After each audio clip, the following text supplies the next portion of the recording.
So an Essendon free kick. Umpire Stevic coming in, waving the wrong way initially. Howlett into Heppel, who pokes it in the Davey direction. Rance is there again. Didn't have position, but he did have height and reach. Still the Bombers press. McVeigh, and for the third time they come into the 50. Prismal off balance, 45 out. Went nowhere. Still Essendon a chance. Ryder lurking. Heppel lurking. Kicked his first last week. Gets the second of his brief career now. Still doubtful about Richmond's back six and their ability to hold up if it gets inside there enough. But if you do that with great intensity, great spirit, then that is okay. And so far, so good for Richmond. Nice movement by the Bombers. To Zaharakis. Back to Monfries. Short to Reamers. This looks very useful. Wide open. Kramer if it'll sit. It does. He does the rest.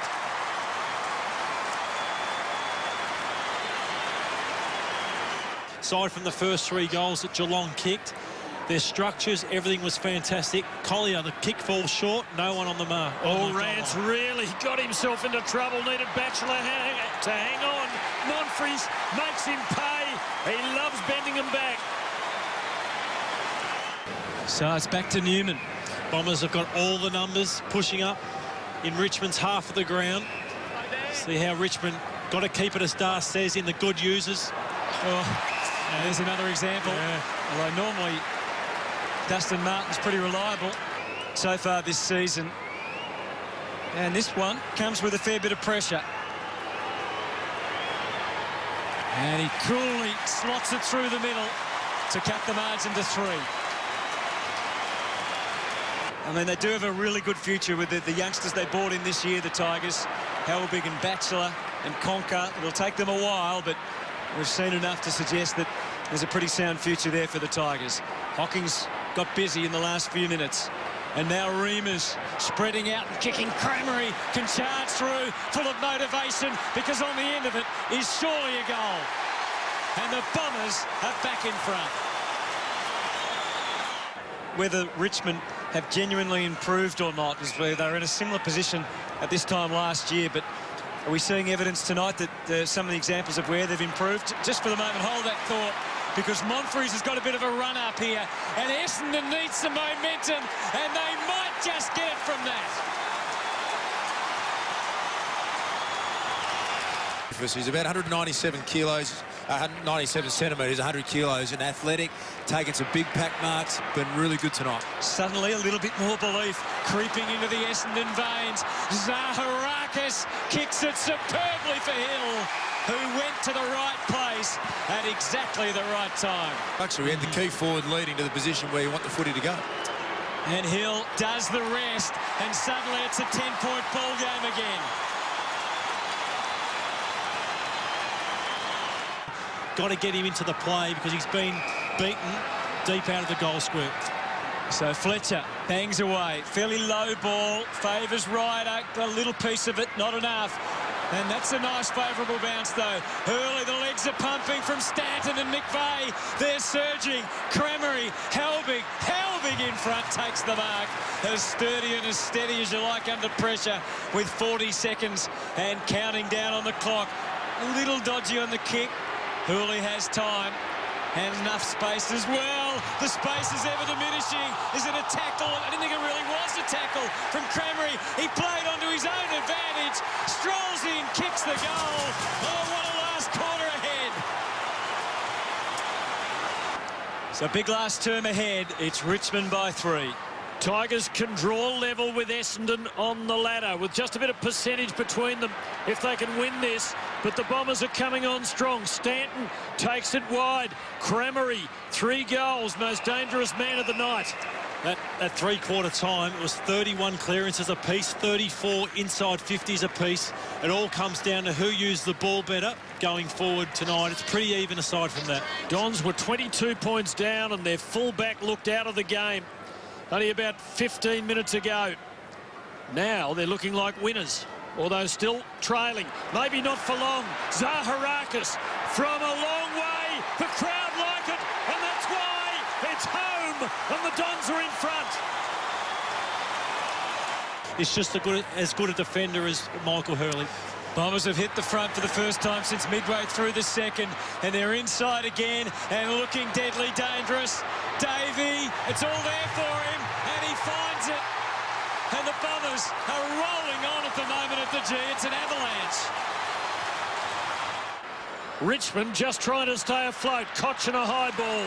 Thumb forward by McVeigh, and it is all Essendon at the moment. Hibbert will have a go. Back to McVeigh, now Stanton. And they build again through Howlett. The call is long and towards forward pocket. Out came Melksham. Cramery spinning around. Tigers defence need to be extra strong. Martin dragged down, holding the ball. It's ruled a drop kick. And this is a nice time for those stats to work in his favour. To take it out to 15, and for 6 consecutive goals, Leroy Jenner.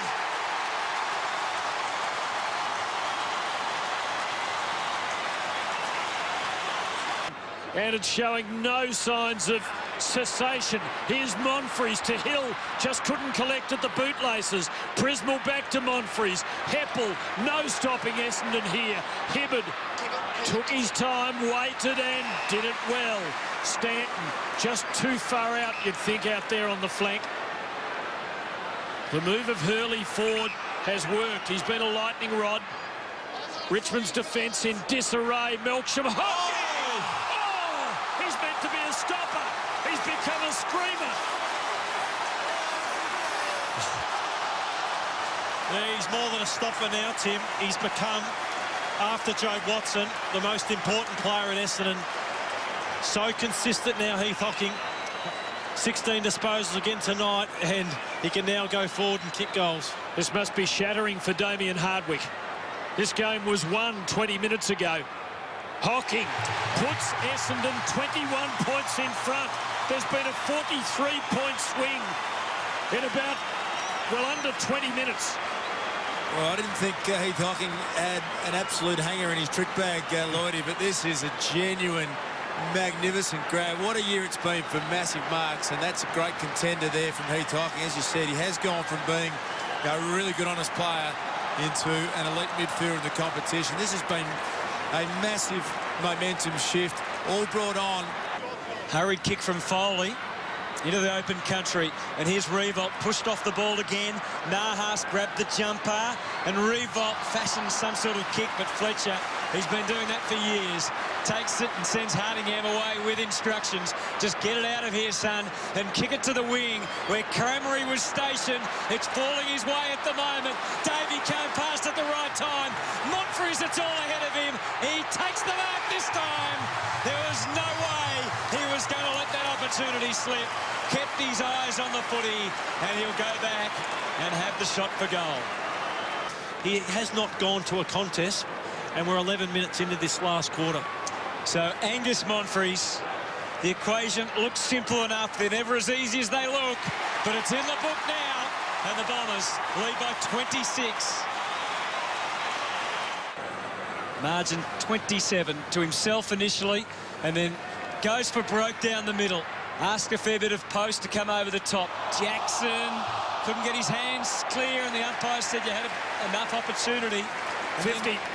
The ball was thrown back, hit Jackson on the head, not returned properly, and so Stanton will have a nice little piece of cake to pop through. It has completely unravelled here for Richmond. There must have been one before. He was pretty confident about the situation, but what is so disappointing is just this last quarter and a half for the Tigers. It has been horrible to watch. It's been great for Bomber fans. Would have been happy to release it under the circumstances. Hill, Hibbert, Cochin playing his own ball. His efficiency tonight has been under 50%. And the Bombers haven't stopped him getting the ball, but they have made it difficult for him to be clean. And Newman too's had his moments. Bombers still full of run and spirit. Through the middle, Hocking took a big hanger earlier in the night. Happy to go short to Hurley this time. And Cramery being one of their most dangerous players up forward. Bombs away for full forward, and McVeigh gets in on the act. Everybody wants a piece of it. Haven't really touched on this matchup much, but he's gone with Nahas every step of the way. And McVeigh's also had a bit of the footy himself and will go forward, kick a goal. Nahas yet to kick one, and it's on in the middle of the ground. It's been a fair bit of niggle all night. McVeigh puts it through. And the Bombers lead with 10 consecutive goals. And then they finally venture out through Helbig and out to Hooley, the former Bomber. And the siren sounds. Triumph for Essendon. They have turned this around with 10 consecutive goals. What a way to win.